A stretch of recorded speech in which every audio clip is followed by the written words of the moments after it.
Het belangrijkste nieuws van Curaçao in het Nederlands. Extra Journaal. Vers van de pers. Welkom bij Extra Journaal. Fijn dat u weer kijkt. We hebben het belangrijkste nieuws voor u op een rij gezet. En we beginnen met het bericht dat de staat in beroep gaat tegen de klimaatuitspraak. De Nederlandse staat gaat in beroep tegen in de Greenpeace-zaak over de gevolgen van de klimaatverandering van Bonaire. Dat heeft het kabinet besloten en is vandaag bekendgemaakt. Dat is gebeurd na zeer zorgvuldige weging, aldus het kabinet. De rechter oordeelde in januari van dit jaar dat de Nederlandse staat onvoldoende heeft gedaan om de inwoners van Bonaire te beschermen tegen de gevolgen van klimaatverandering. Ook zijn ze volgens de uitspraak achtergesteld bij inwoners van het Europese deel van Nederland. Maar het kabinet heeft zijn bedenkingen bij de juridische onderbouwingen en de gevolgen die de rechter verbindt aan besluiten van de klimaatconferenties van de VN. Daarom in hoger beroep. Ze begrijpen dat de bewoners van Bonaire teleurgesteld zullen zijn in deze uitspraak, maar ze doen er alles aan om duurzame energie ook voor de eilanden zo populair mogelijk te maken en zoveel mogelijk te werken. Maar ze zijn het gewoon niet eens met de uitspraak van de rechter. Laatste dag van de inleveractie van wapens. Als u nog een wapen thuis heeft liggen, is vandaag de laatste dag om die in te leveren en daarmee strafrechtelijke vervolging te voorkomen. De gezamenlijke actie van het Openbaar Ministerie en het Korps Politie Curaçao onder de slogan Lever je wapen in en red een ziel is vandaag sluitend. Burgers kunnen nog steeds gebruik maken van deze regeling, maar daarna wordt het een andere situatie en zullen mensen wel vervolgd kunnen worden voor het bezit van een wapen. Het OM stelde Pisas niet van tevoren op de hoogte. Dat werd gisteren gezegd tijdens een vergadering in het parlement. Minister-president Pik Pisas sprak er onder meer over de situatie bij Casti Corsau. Zoals bekend is de toenmalige gevolmachtigde minister opgestapt. En Pisas liet gisteren weten dat er verschillende verhalen de ronde deden. Beschuldigingen van ongepast gedrag, onder meer seksuele intimidatie, Manuel, en andere verhalen. Er lopen nog steeds onderzoeken binnen het Huis van Curaçao, maar Pisas benadrukte dat nog het Openbaar Ministerie op Curaçao, nog in Nederland hem heeft geïnformeerd over eventuele aangifte tegen de voormalige gevolmachtigde minister wegens corruptie of seksuele intimidatie. Mocht er een klacht zijn, dan is het aan het Openbaar Ministerie om te onderzoeken. Maar Pisas laat vooral weten dat er niet allemaal geroddeld moet worden over deze zaak, maar enkel naar de feiten en eventuele aanklachten moet worden gekeken. Hij is blij dat er weer rust in het Curaçao-huis is en hoopt dat die ook voort blijft duren. HRDC presenteert resultaten van een onderzoek. En HRDC, dat staat voor Human Rights Defense Curaçao. Die laten weten dat ze een onderzoek hebben gedaan onder verschillende focusgroepen. En daaruit blijkt dat de overgrote meerderheid van de respondanten positief staat tegenover legalisatie van ongedocumenteerden. Maar dan moeten er duidelijke selectiecriteria zijn, screening en een transparant proces. De belangrijkste conclusie is dat er een grote begrip is voor het feit dat mensen die hier nu illegaal wonen en werken de mogelijkheid moeten krijgen om zich te legaliseren. In alle focusgroepen worden ongedocumenteerden gezien als belangrijke pijlers van de Curaçaose economie, onder meer in de bouw, de horeca, de huishoudelijke zorg, tuinwerk, schoonmaak en dienstverlening. Ook Hof veroordeelt verpleger van de paasafdeling.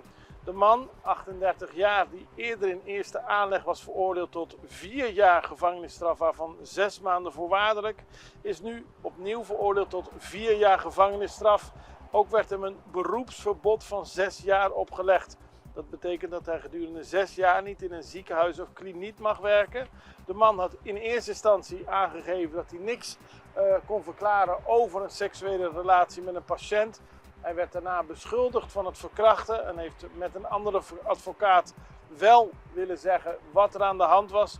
Maar volgens de rechter is hij ver over de schreef gegaan en is hij ook in hoger beroep veroordeeld.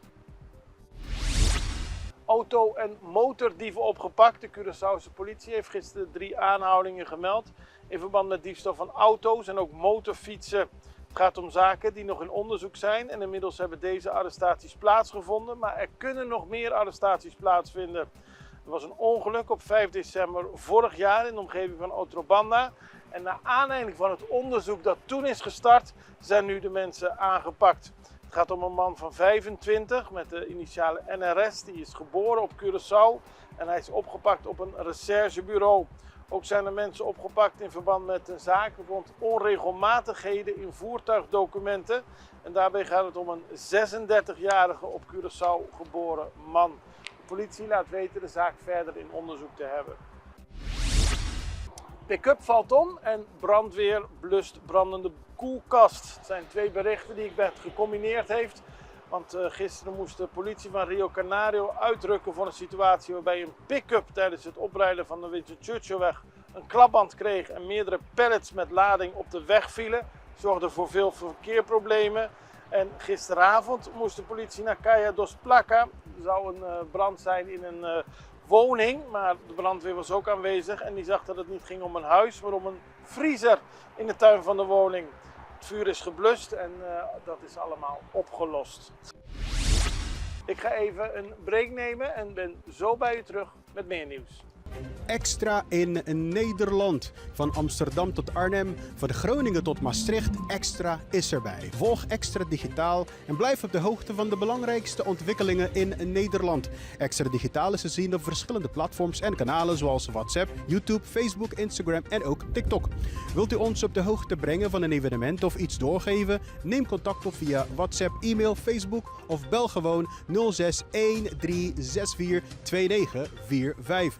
Volg of abonneer je op Extra Digitaal. Klik aan en volg ons.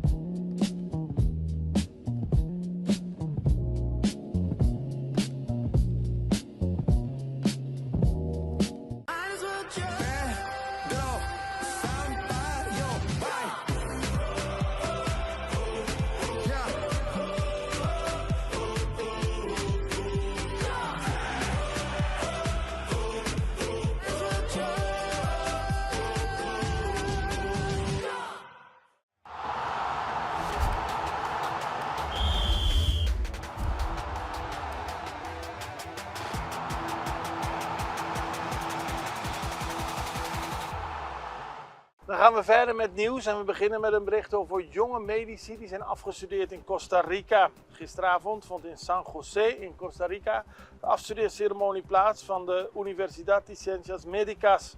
Onder de afgestudeerden bevonden zich studenten uit Aruba en Curaçao die arts en fysiotherapeut zijn geworden.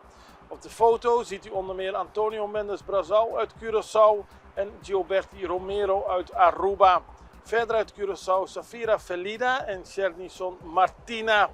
Er zijn meer mensen uit Curaçao, onder meer Lina Ramos Valenzuela en Kiona Verplaats.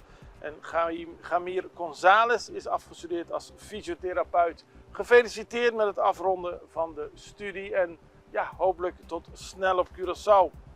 Dat was gisteren de eerste dag van het Legends toernooi.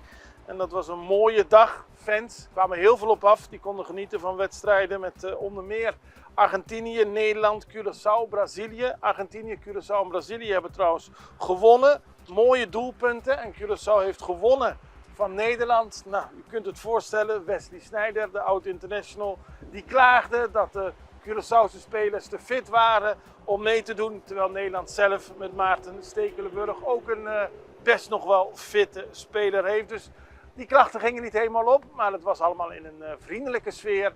En vandaag is de tweede deel van het Legends toernooi. Gisteren hebben trouwens ook Braziliaanse spelers laten weten dat ze blij zijn om te kunnen deelnemen aan het mooie legende toernooi.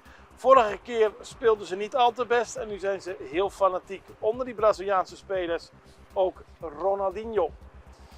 Legends bezoeken kinderen. Het WK voor kinderen staat natuurlijk voor de deur en dat begint op 18 april op het Brionplein. Deze week waren er verschillende oefenwedstrijden, onder meer bij Marie Pompoen. En de spelers van de Marnix-school die kregen een verrassing om nooit te vergeten. Want er waren een paar van de legends, waar ik het net over had, uit Argentinië en Nederland aanwezig. Die speelden tegen de kinderen. En u raadt het al, de kinderen hebben gewonnen. Mooie wedstrijd en zoals gezegd, binnenkort de begin van het WK voor kinderen op het Brionplein. Dat is op 18 april. De grote finales vinden plaats op 7 juni. Dan gaan we nog naar internationaal nieuws, want Venezuela opent de mijnbouw voor private investeringen. Dat is het Venezolaanse parlement. Die heeft gisteren een mijnbouwwet goedgekeurd die de deur opent voor buitenlandse investeerders die de reserves van het land willen exploiteren. Eerder werd zo'n maatregel al genomen voor de olieindustrie en beide gebeurden onder druk van de Verenigde Staten. Venezuela heeft hiermee een nieuwe stap gezet richting diepgaande hervorming van het staatsmodel voor het beheer van natuurlijke hulpbronnen.